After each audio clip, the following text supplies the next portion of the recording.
Pozdravljeni, z vami sem Minka Gantar in danes bomo govorili, boste videli o čem? Lejte, tukaj imam solato in tukaj imam strune. Jaz upam, da jih vidite, ne bom jih prijemala brez rokavic, tako da ni šans. V glavnem, šla sem na vrt in vidim točno, katera solata je taka iz manjka življenjske energije. In potem sem šla raziskovati, kaj se je dogajalo. Poglejte, tukaj noter se je zarila struna. In kaj se je zgodilo? Iz solate ven je posrkala vso življenjsko moč.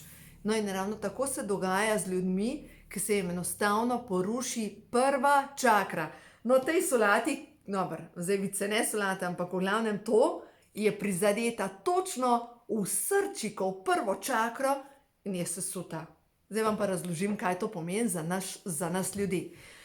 Dejstvo je, da prva čakra je na dnu hrbtenice, točno na trtici.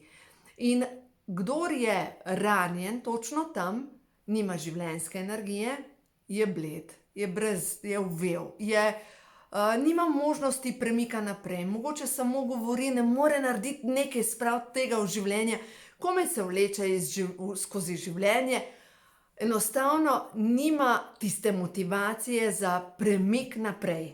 Zdaj pa kaj ruši, kaj je tista struna, ki posrka tvojo življenjsko energijo. Prva zadeva je, če sodeluješ v nekem dejanju, ki ni etično. To ne pomeni, da ti direktno kradeš ali pa nekdo, ki nima življenjske energije, lahko sodeluje, drži žakelj in je ravno tako vpleten. To je ena možnost. Druga možnost je skok čez plot.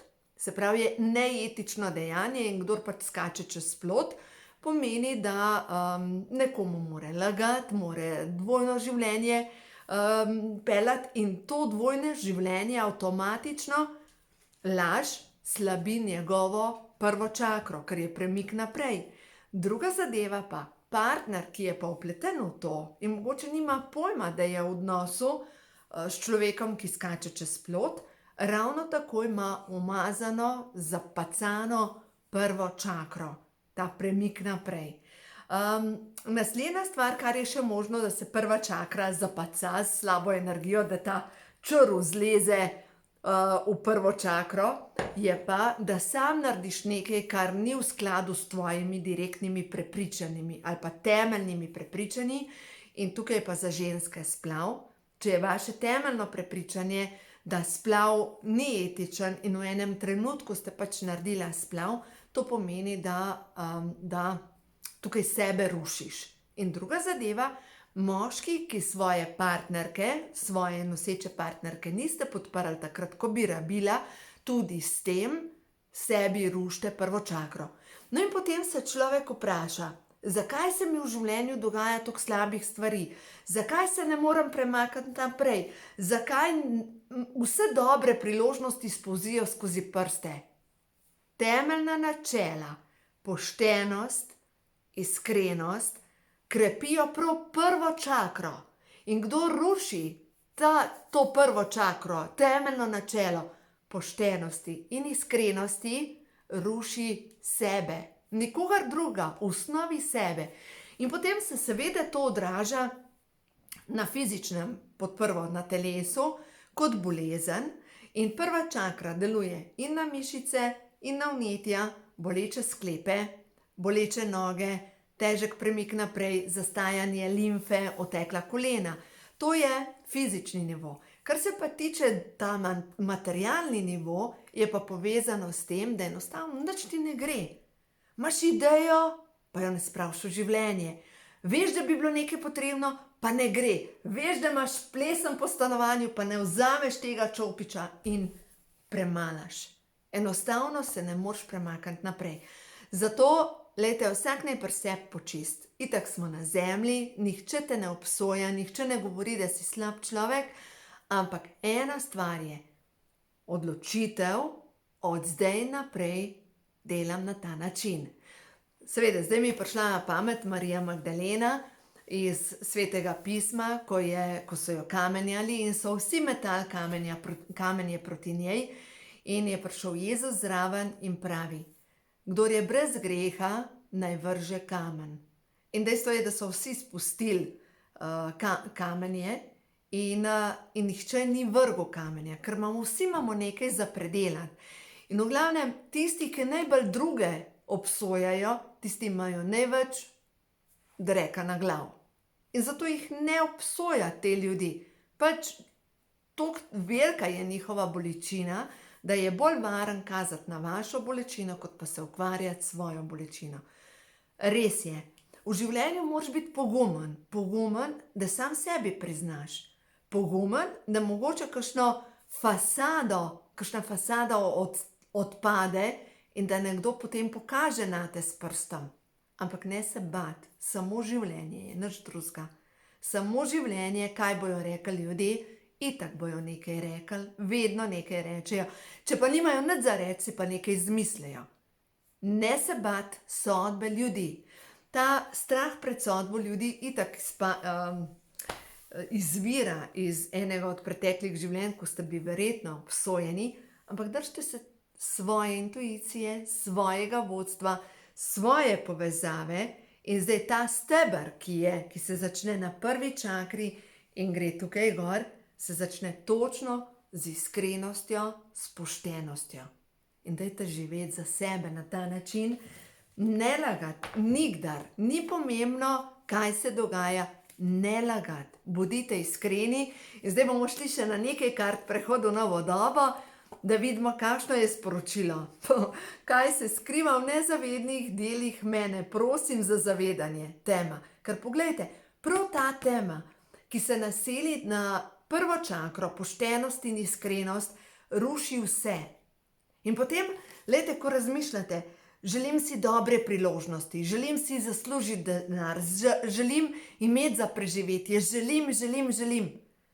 Ampak če v štartu rušiš sebe, na čem boš gradil? Ne moreš graditi. In vse, kar lahko zraste, ta palača novega življenja, lahko raste samo na zdravih temeljih in to je poštenost in iskrenost. No, naslednja zadeva, tudi tukaj naslednja stvar mi pride na pamet, je pa krivda.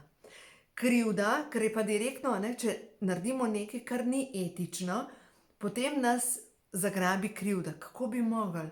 Zakaj nisem? Samo obtoževanje, kaj bi bilo treba drugače narediti? In kakšne karte prihajajo ven, naslednja je pa karma. Svobodna sem, osvobajam se starih vzorcev, ker tega ne potrebujem več. Točno to je, tema pa karma. In ko presežemo te zadeve, da se pod prvo zavedamo, kaj je v temnih delih mene, kaj mene ruši, druga zadeva je pa to tisto, kar je moja duša se prišla v to življenje naučiti. Predelati najbolj temne zadeve mojega življenja. Vem, da je bolj enostavno zbežati v delo, si natrpati na glavo 1001 stvar, samo da se ni treba ukvarjati s tem, kar boli. Ampak enkrat ta bolečina pride, tako kot mozolj, ki se pregnoji in pride na plano. In takrat je. In takrat, ko poči, takrat je svinjarija tam. Ja, je. Tudi takrat, ko popadajo v kostnaki iz omar, ja, takrat je raztreščen. Ampak ko pa pospraviš to, se pa splača. Koža se zaceli, omare malo sčistiš, preluftaš, nastane prostor in zaupaj toku življenja. In ko zaupaš toku življenja in tej novi energiji, ja, takrat se pa res vse uredi. In začnite to delati, glejte, karte vlečem. In no, dajmo pa zdaj še na Angela Mihaela, ki se je pokazal, in prav prva čakra. Prva čakra se prazni tudi z odnosi. Odnos preko spolnosti. In če vemo, da smo v spolnem odnosu z nekom, ki nima poštene namene, ki nima urejene zadeve, ki ima bivšega, s katerim nima pošlihtane zadeve, s tem mi sebi povzročamo, da se vedno znova zavozlamo s to slabo energijo, umažemo se. Zato prosite nad Angela Mihaela za pomoč, za zaščito, za moč, za novo energijo in predvsem to, da vam pomaga sčistiti to slabo energijo.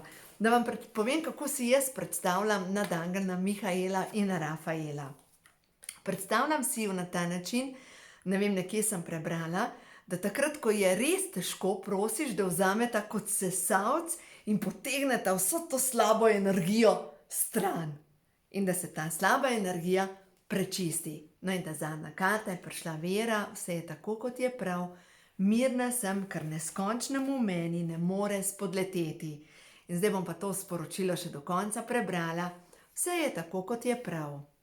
Mojemu življenju vladata red in mir. Mojega duha prežema brezpogojna ljubezen.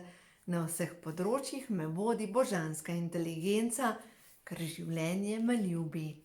Zato zaupajte tako sporočilom telesa, kot sporočilom stvarstva, predvsem pa svoji intuiciji in to, kar vas vodi, ta glas, ki vam govori, to je dobro za tebe, naredi to, prečisti to ni v redu, to smrdi. Sledite temu glasu, ker vaše notranje vodstvo vas pelje tja, kjer je za vas najboljše. Imejte se radi in poslušajte sebe in svoje občutke.